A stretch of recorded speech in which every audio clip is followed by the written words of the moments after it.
भजो रे मन श्री गोदारंगे। श्री गोदारंगे भजो रे मन श्री गोदारंगे। श्री गोदारंगे भजो रे मन श्री गोदारंगे।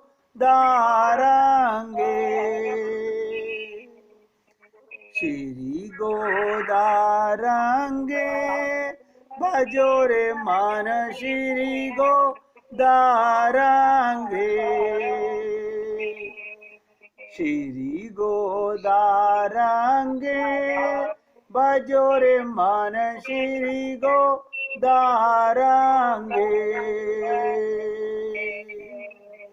सभी भक्त लोग एकाग्रचित होकर सुनिएगा और प्रार्थना कर रहा हूं। एकाग्रचित का मतलब एक एक शब्द को अमृत समझ के अंदर जाने दीजिएगा। न्याय से जो धनोपार्जन किया जाता है, बेईमानी से नहीं, ईमानदारी से जो पैसा कमाया जाता है वही श्रेष्ठ है। पाप युक्त धन नहीं लेना चाहिए। भोजन में चाहे कमी हो, परंतु आपत्ति आने पर भी दूसरे के धन आदि पर मन नहीं चलाना चाहिए। न्याय के पैसे से आत्मा पवित्र हो जाती है, अंतःकरण शुद्ध हो जाता है। अन्याय से प्राप्त पैसे मत चाहो, वो अधर्म है। आप लोगों ने एक कथा सुनी हुई होगी कि सत्य के पालन करने से युधिष्ठिर का रथ भूमि से ऊंचा उठ करके चलता था। आज ऐसे धर्मात्मा पुरुष हों, सब लोग धर्म का पालन करने लग जाएं। देखिएगा, स्वयं धर्म ने एक समय युधिष्ठिर की परीक्षा ली। धर्म मृग रूप से एक ऋषि की अरणी ले गया। ऋषि ने युधिष्ठिर से शिकायत की, कल मैं यज्ञ कैसे करूंगा। उस समय माचिस नहीं, अरणी की लकड़ी से ही अग्नि पैदा की जाती थी। हमने देखा हुआ है, पहले अरणी की लकड़ी से ही अग्नि पैदा करते थे। युधिष्ठिर ने सहदेव को जाने के लिए संकेत दिया। सहदेव गए, वहां जल का सरोवर था, प्यास लगी। आकाशवाणी के द्वारा रोकने पर भी जल पिया, जब पीते ही मर गए। इसी प्रकार केवल एक भाई नहीं, अर्जुन, भीम, नकुल सब मर गए।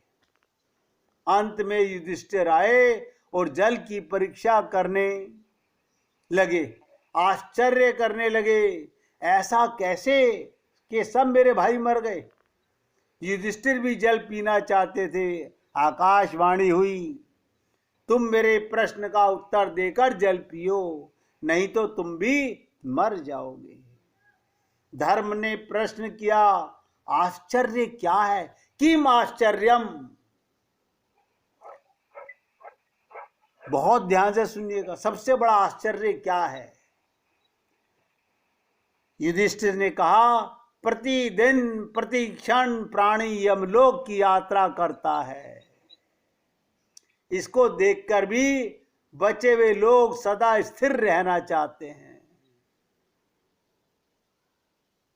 इससे बढ़कर क्या आश्चर्य हो सकता है? हर पल हमारा जीवन मृत्यु की ओर जा रहा है और हम अपने आप को अभी भी निश्चिंत बैठे हुए हैं।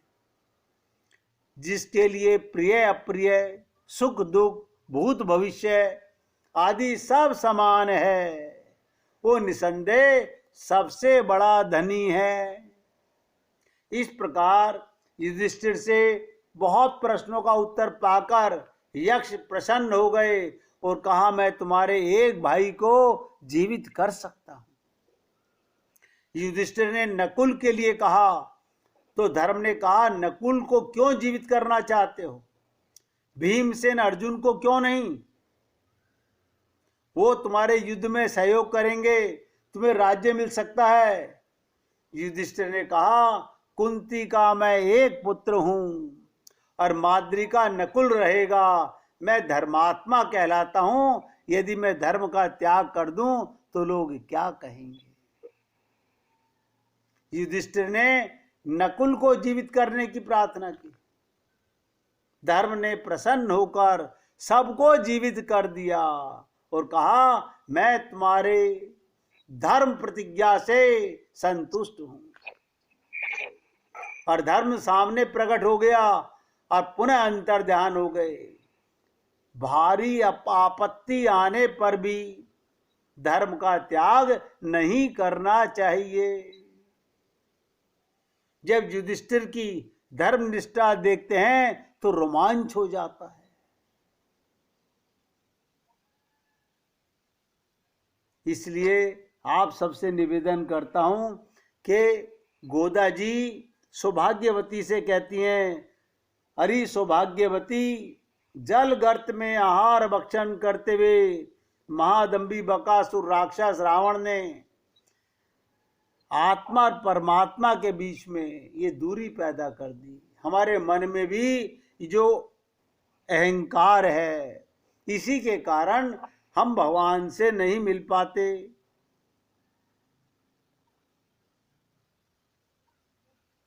तो गोदा जी से प्रार्थना कर रही हैं कि देख, तेरे द्वार पर ये सब कृष्ण राम का कीर्तन करती हुई हैं। हे सौभाग्यवती देवी, अपने ब्रज के नियमन अनुकूल यहाँ की स्त्रियां गीत गाती हुई चलती हैं। इससे यात्रा में मार्ग की दूरी का पता नहीं चलता। क्या विशेष बात! अगर आप जीवन में भगवान के भजन, भगवान का कीर्तन करते चलोगे, जीवन यापन करोगे, तो आपको जीवन का कोई कष्ट महसूस ही नहीं होगा। अब करे कौन? अगर हम अपने जीवन को सरल बनाना चाहते हैं, अर्थात भगवान नाम कीर्तन पाथे का काम करता है। एक एक शब्द पर ध्यान दीजिएगा। डॉक्टर सुरेश चौधरी जी ने हमसे एक बार पूछा था कि भगवान के पास पहुंचने के लिए अगर जीवन में एक साधना जीवन में बना ली जाए, सब जीव उनके पास पहुंच सकते हैं। क्या बताओ? भगवान के नाम को, भगवान के गुण को, भगवान की लीला को, भगवान के धाम को, भगवान के भक्त को, एक को भी हम अपने हृदय में दृढ़ संकल्प करके पकड़ लें तो भगवत प्राप्ति हो जाएगी। लेकिन हम लोग तो भटकते रहते हैं, हम समझ नहीं पा रहे।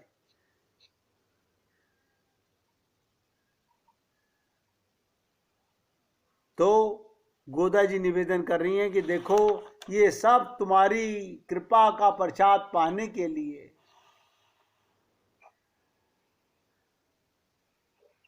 तुम्हारे दर पर आई हैं, इन पर कृपा करो। गोदा देवी कहती हैं, आंख खोलकर तू देख तो ले।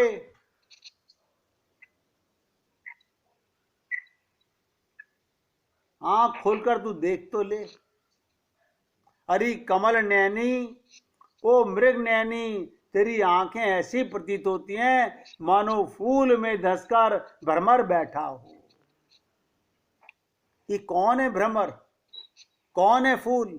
आत्मा ही फूल है और भ्रमर भगवान है। देखिए, निवेदन करना अलग बात है, उस पर संकल्प करना अलग बात है। अतः शीघ्र उठ और यमुना जी पर हमारे साथ चलकर स्नान कर। यमुना स्नान करने से श्री कृष्ण के विरह का ताप शांत हो जाता है। इस प्रकार निवेदन कर रही हैं। अगर हम इतनी सर्दी में यमुना का भावनात्मक स्नान करेंगे तब हमारे इस दुस्साह कार्य में भगवान श्री कृष्ण के हृदय पर प्रभाव पड़ेगा। प्रभाव क्या होता है भगवान के हृदय में? भगवान द्रवित हो जाते हैं, फिर हमारे पास आकर हमारे सारे मनोरथ पूर्ण करेंगे। देखिएगा, भरत जी भगवान श्री राम के वियोग की अवधि में प्रतिदिन कड़ी सर्दी में भी आधी रात के बाद सरयू में जाकर स्नान करते थे। इसकी सूचना जब श्री राम को मिली तब वे भी लक्ष्मण जी से बोले, लक्ष्मण, जिसका अत्यंत सुख से माता पिता ने संवर्धन किया, लालन पालन किया, जो सुख भोगने के योग्य है, ये परम सुकुमार भरत रात्रि के पिछले पहर में जाकर इतनी ठंड में सरयू नदी के अंदर गोता लगाते हैं। इससे मैं बहुत दुखी और चिंतित हूं। तो गोदा जी कहती हैं, अरे सौभाग्यवती, हम सब चाहती हैं कभी हमको कृष्ण वियोग ना हो, सदा कृष्ण के गुणों का अवगाहन करें, अनुभव करें, पर तू अनुभव प्राप्त करने के प्रयास से वंचित होकर पड़ी सो रही है। तेरे नेत्र कमल के पुष्पों की तरह सुंदर हैं। उन दोनों के सहारे हम श्री कृष्ण को जीत कर अपने बस में कर लेंगे। तेरे नेत्र इतने आकर्षक हैं, हम तेरे नेत्रों में ही उसके दर्शन कर लेंगे और उनके कमल नेत्रों से निकली प्रीति रस का पान करने का सौभाग्य प्राप्त करेंगे। कमाल है, संत महात्माओं के दर्शन ही भगवान के दर्शन के समान है, लेकिन मन में ये धारणा नहीं हो पाती।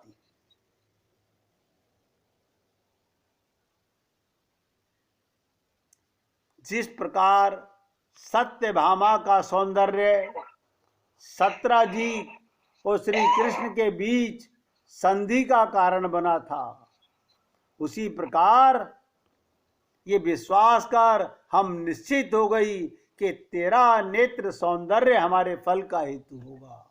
यानी गुरु की शरणागति से ही भगवत प्राप्ति होना सरल है। देखिएगा, एक समय ध्यान से सुनिएगा, राजा हरिश्चंद्र शमशान का पहरा दे रहे थे। शमशान का पहरा दे रहे थे। हरिश्चंद्र का पुत्र मर गया। उसकी स्त्री बच्चे को लेकर शमशान पर आई। हरिश्चंद्र ने कर मांगा। स्त्री ने कहा, मेरे पास कर देने के लिए पैसा नहीं है। अंत में कर के लिए उसका चीर काटने लगे। तब भगवान से नहीं सहा गया, उसी क्षण प्रकट हो गए। हरिश्चंद्र को वर मांगने को कहा। तब हरिश्चंद्र ने संपूर्ण नगरी को परम धाम ले जाने की प्रार्थना की। यह है संतों का कमाल। कहते, मैं नहीं जाऊंगा अकेला, मेरे पूरे नगर वासियों को परम धाम ले जाने की प्रार्थना की। भगवान ने वर दे दिया, सबका कल्याण हो गया। धर्म का पालन करना चाहिए, चाहे प्राण चले जाएं, धर्म के पालन से सब कुछ हो जाता है।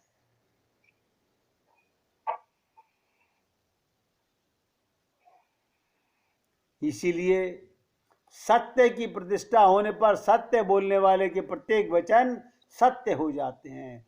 चोरी ना करने वाले को रत्न का भंडार भी दिखाई दे तो उसका विश्वास डगमगाता नहीं है।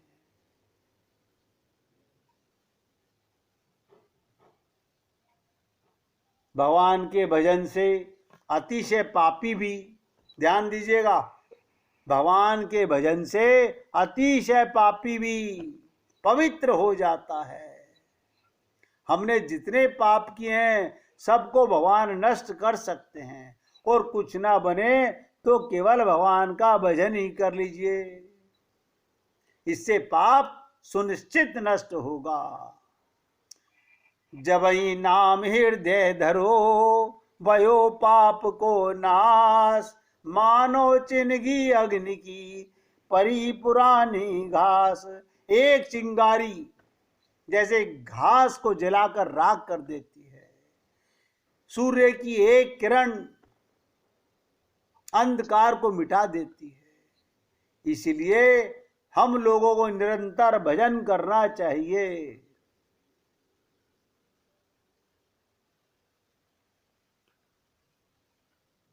इसलिए आप लोगों से सिर्फ इतनी सी बातों पर निवेदन करता हूं कि सेवा का काम सरल करो।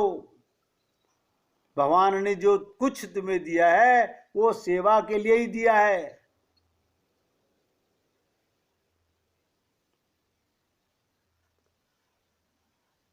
भगवान कहते हैं, हे अर्जुन, जिस पुरुष के अंतःकरण में मैं करता हूं, नोट करो, गीता के 18वें अध्याय के 27वें श्लोक में भगवान कह रहे हैं, हे अर्जुन, जिस पुरुष के अंतःकरण में मैं करता हूं ऐसा भाव नहीं है, जो अपने को कर्ता नहीं मानता तथा जिसकी बुद्धि सांसारिक पदार्थों में और संपूर्ण कर्मों में लिपायमान नहीं होती, वो लिप्त नहीं होता, वो पुरुष इन सब लोगों को मारकर भी वास्तव में न तो मारता है और न पाप से बंधता है। संसार में रहता है, सारे कर्म करता है, लेकिन सारे कर्म निष्पाप हो जाते हैं। इसलिए सदाचार और ईश्वर की भक्ति, ये दो चीजें अमूल्य हैं। गीता में कहा, जो कर्मों में अविरत होकर चेष्टा करता है उसको जल्दी सिद्धि प्राप्त होती है। मैं आप सब लोगों से बार बार केवल निवेदन करता हूं, करना ना करना ये हमारा कार्य है। हमें मार्ग तो मिल गया लेकिन संकल्प नहीं आया। भगवान के नाम की, भगवान के प्रेम की कितनी ताकत है उसमें, ये अभी हमें विश्वास नहीं है। बहुत ध्यान से सुनेंगे, राम नाम की ताकत। एक संत शहर के एक बस स्टैंड के पास एक वृक्ष की छाया में बैठकर राम नाम की माला फेर रहे थे। एक अंग्रेज बस से उतरा और बाबा के पास जाकर बोला, ये आपके हाथ में क्या है? क्या बोला? ये आपके हाथ में क्या है?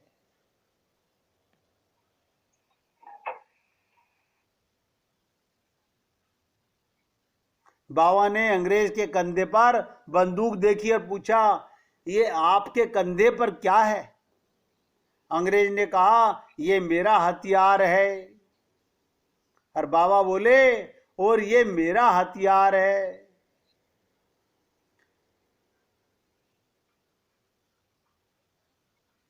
अंग्रेज बोला, ये आपको किसने दिया? बाबा बोले, ये बंदूक किसने दी आपको? अंग्रेज बोला, मेरी सरकार ने दी है। बाबा ने कहा, ये माला मेरे युगल सरकार ने दी है। अंग्रेज बोला, ये काम क्या करती है? बाबा बोले, तेरा हथियार क्या काम करता है? अंग्रेज ने ऊपर पेड़ पर बैठे पक्षी को, ध्यान से सुनो, गोली मारी और वो पक्षी तड़पता हुआ नीचे गिर गया। वो पक्षी नीचे गिर गया। अंग्रेज बोला, ये काम करते है मेरा हथियार। बाबा ने उस पक्षी को अपनी माला के साथ छुआया और कहा, राम। तो पक्षी उड़कर अपने स्थान पर बैठ गया।